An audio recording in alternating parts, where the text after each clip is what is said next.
The president has chosen fear. We want to start with the facts. The fact is, on the very first day of this Congress, House Democrats passed Senate Republican legislation to reopen government and fund smart, effective border security solutions. But the president is rejecting these bipartisan bills which would reopen government over his obsession with forcing American taxpayers to waste billions of dollars on an expensive and ineffective wall, a wall he always promised Mexico would pay for. The fact is, President Trump has chosen to hold hostage critical services for the health, safety, and well-being of the American people and withhold the paychecks of 800,000 innocent workers across the nation, many of them veterans. He promised to keep government shut down for months or years, no matter whom it hurts. That's just plain wrong. The fact is, we all agree we need to secure our borders while honoring our values. We can build the infrastructure and roads at our ports of entry. We can install new technology to scan cars and trucks for drugs coming into our nation. We can hire the personnel we need to facilitate trade and immigration at the border. We can fund more innovation to detect unauthorized crossings. The fact is, the women and children at the border are not a security threat. They are a humanitarian challenge, a challenge that President Trump's own cruel and counterproductive policies have only deepened.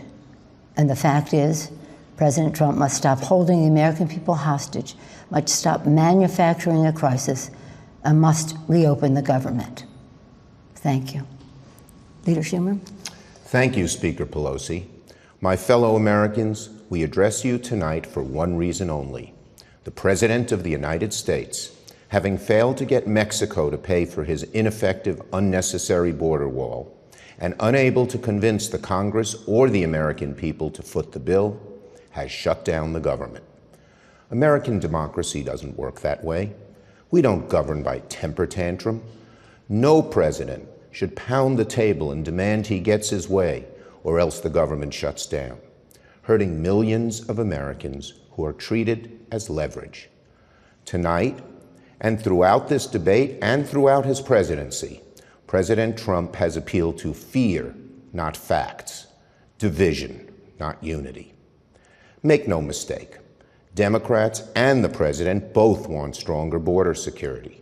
However, we sharply disagree with the president about the most effective way to do it.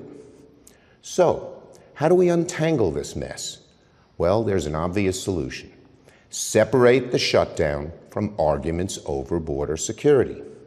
There is bipartisan legislation supported by Democrats and Republicans to reopen government while allowing debate over border security to continue. There is no excuse for hurting millions of Americans over a policy difference. Federal workers are about to miss a paycheck. Some families can't get a mortgage to buy a new home. Farmers and small businesses won't get loans they desperately need. Most presidents have used Oval Office addresses for noble purposes.